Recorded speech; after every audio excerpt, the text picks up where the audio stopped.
Hello. This section is still 5.1, but it is compounded amounts.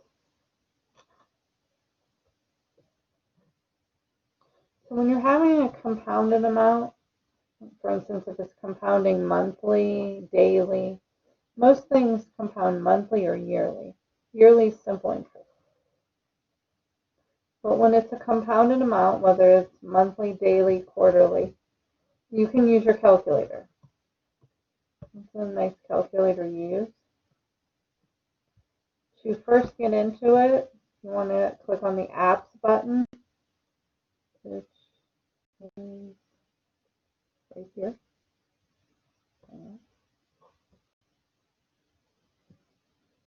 And then notice there's finance at the top. You hit enter. And then you want TVM solver, which is also at the top. And then it gives you these values. The N is number of years times payments per year. Going down the percent, here's where you need to be careful, written as a percent. And so when you're using the formulas in this calculator, you write it as a percent. But when you're using the written out formulas, or the lowercase r, then you use the decimal. So you want to be careful with that. PV, present value. Payment is the amount of each payment. If you're not making payments or making deposits, then it's 0 for no payments. Future value, PY, payments per year. If you're not making payments, if you're just putting one lump sum in and leaving it sit there, then you put in a 1 for one lump sum.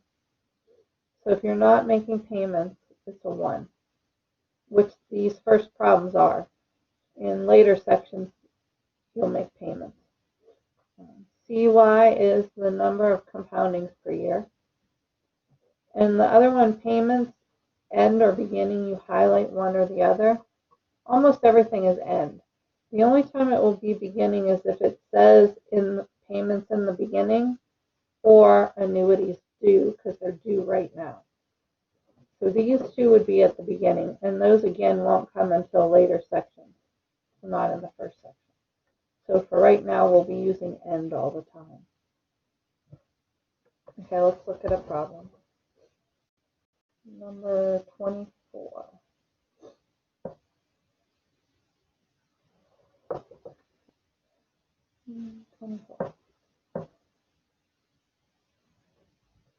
Number 24 states, find the compounded amount for each deposit and the amount of interest earned. So we have a deposit of $9,100 at 6.4% compounded quarterly for 9 years. So deposit of $9,100, that's our present value. 6.4% will be the interest, and then compounded quarterly. So let's go back to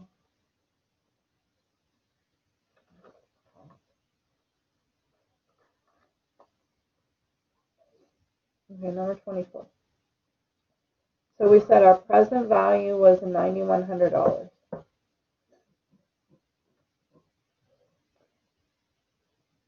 At 6.4%, so our percent is 6.4, and remember, you leave it as a percent. Compounded quarterly.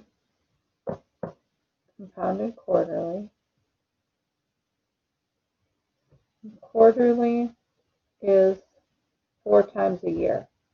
So monthly is 12. Quarterly is 4. Daily is 365. Semi-annually is twice a year. Those are the main ones. This one was quarterly, so it's 4.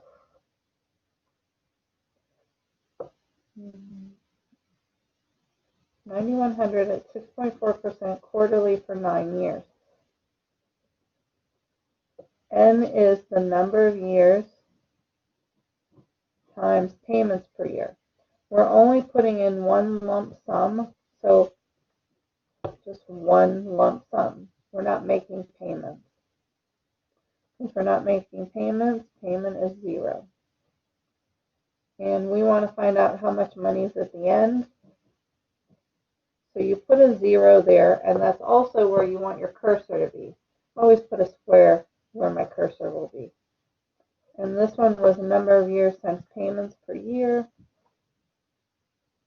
which means it's just 9. So if we go to our calculator, N was 9 times 1, interest 6.4, 9,100, 0, 0. Payments per year was 1 lump sum, and compounding was 4 times. And it's at the end because it didn't say payments. Since there's no payments, it's always end. Now, if we go back up to the one we're looking for, so that's the one you want highlighted, whichever one you're looking for. Then to solve it, if you look on your calculator, right down here it says solve, and it's green. So you hit alpha and solve. We'll hit, oops, I hit the down arrow. Alpha and solve. And you get $16,114 and some change.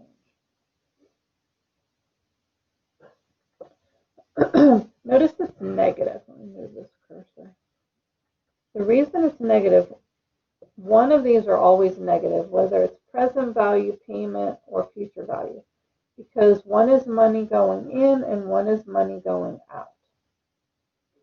So the lump sum went in at the end of the 9 years that came out. So that's why it's a negative. But you just drop the negative sign. So our answer is $16,114.43. And just use normal rounding.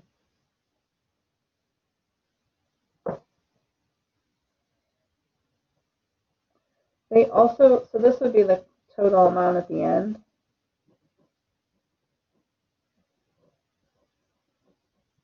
But it also asks for the interest. If this is the total at the end, and we started with 9,100, all you do is subtract them. So that's our total at the end. We put $9,100 in it. So if we subtract that, we have $70,014.43. So this is how much interest we made.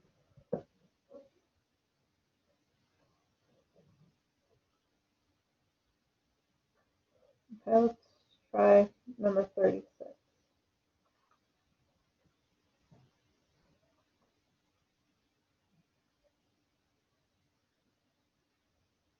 At the bottom.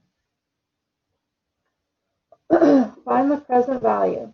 The amount that should be invested now to accumulate $2,000 at 7% compounded semi-annually for 8 years. So we want to accumulate to 2,000, which means our future value is 2,000. We're looking for present value. We have 7% compounded semi-annually. Semi-annually we said was twice a year for 8 years. Remember, N is 8 times the number of payments.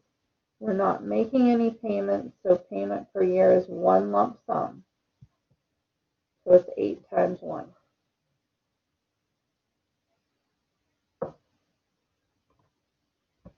So we go back into our calculator. Put 8, 7, 0, 0, 2,000, 1 and 2. And we're looking for present value. Oops, I forgot to go back. I'm sorry. I was writing everything in, but I didn't go back. Let me go back to the camera. So what I did was I put 8 times 1, because that was the number of years. The interest rate was 7. Present value is what we're looking for. Payments are none. Future value is the 2,000. Since payments are none, we put 1 lump sum. And we're compounding it semi-annually, which is twice a year. And you want to highlight end. And when you enter those into your calculator, which I did here, we highlight the one we're looking for, present value, and then alpha, solve, and we have $1,153. Oops.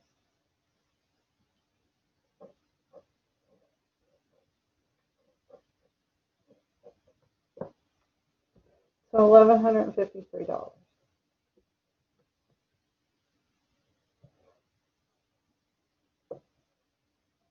Another one. 42 is a little bit different because we are looking for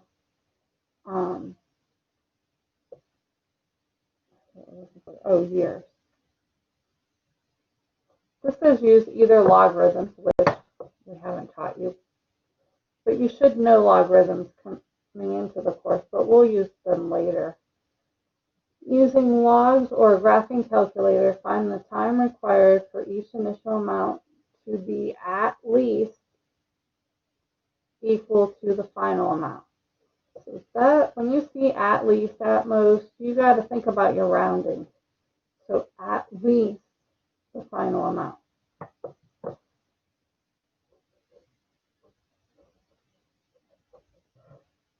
And we look at number 42, $8,000 deposited at 3% compounded quarterly to reach at least $23,000. So to fill that in, we have $8,000 deposit. So our present value is $8,000. 3% compounded quarterly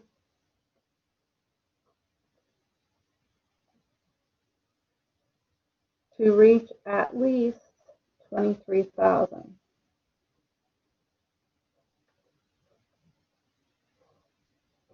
At least that. We're not making payments, so payments per year is 1, and we're looking for N. So we want to know how long it will take.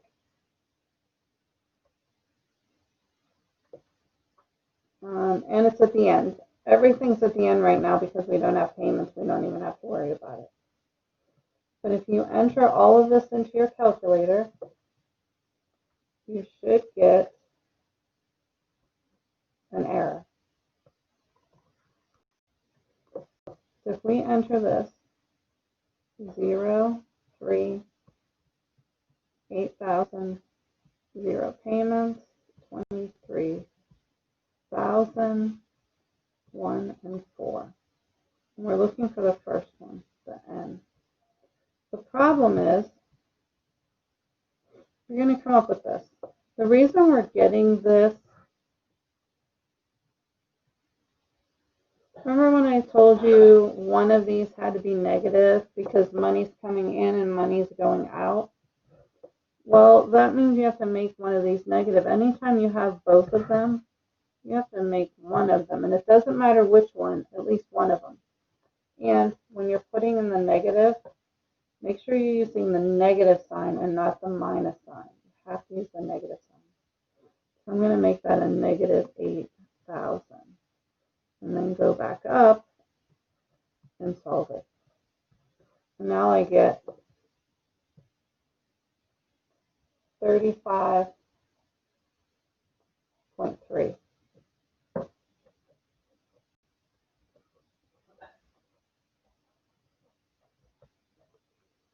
but they want the number of years.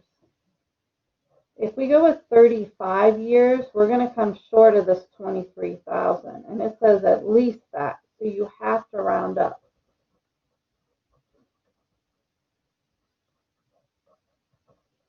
So it would be 36 years. So you want to be careful of that. No matter what the decimal is, you have to round it up.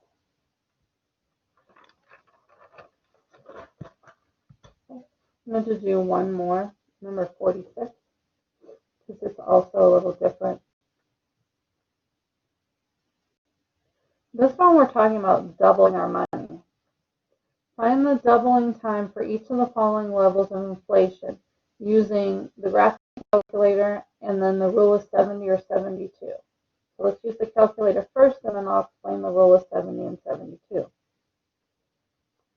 We're using number 46. We know the interest rate is 6 1/4. So interest 6 1/4. We're not making payments. So payments per year is one lump sum. And inflation is yearly. Since it's saying inflation, inflation's compounded yearly.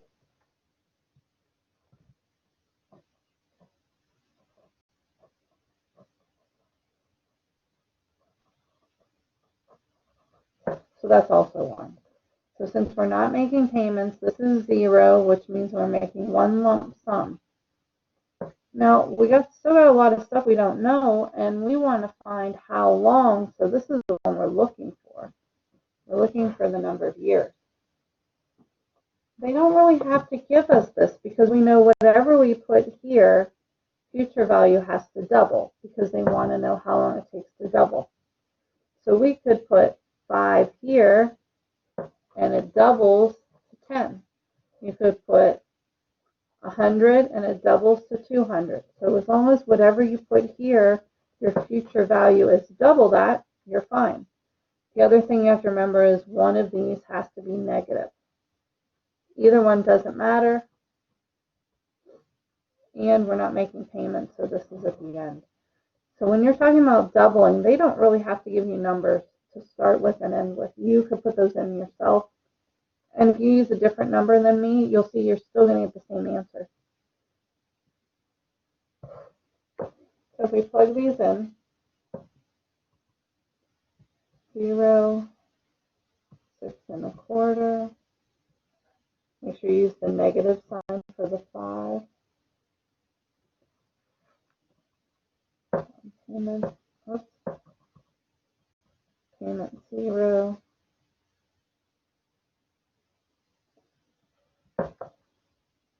Future value 10. And then these are both 1. We're looking for n, so we go back up to n and hit alpha and enter. We get 11.4.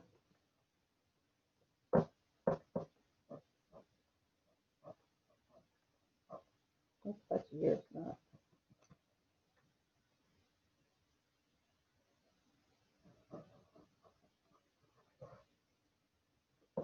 Well, depending on how they want it answered, I answered at 2 decimal places because then when we find this value, I want you to see how they compare. It doesn't really say. When you're doing MyLabs, make sure you check how they want you to.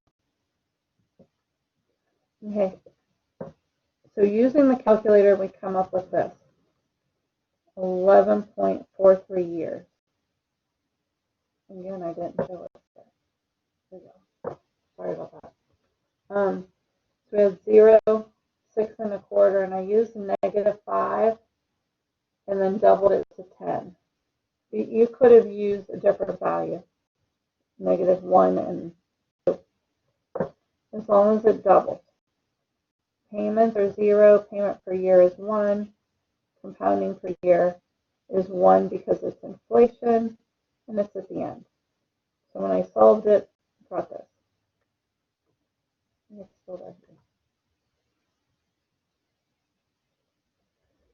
Now the rule of 70 or 72, depending on which one you use, it's because of your percent. If the percent is less than 5%, you use this rule.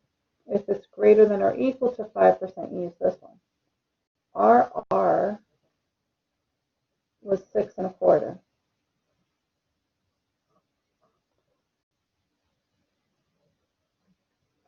Six and a quarter is greater than. Since it's greater than, we use 72 and then divide by the percent.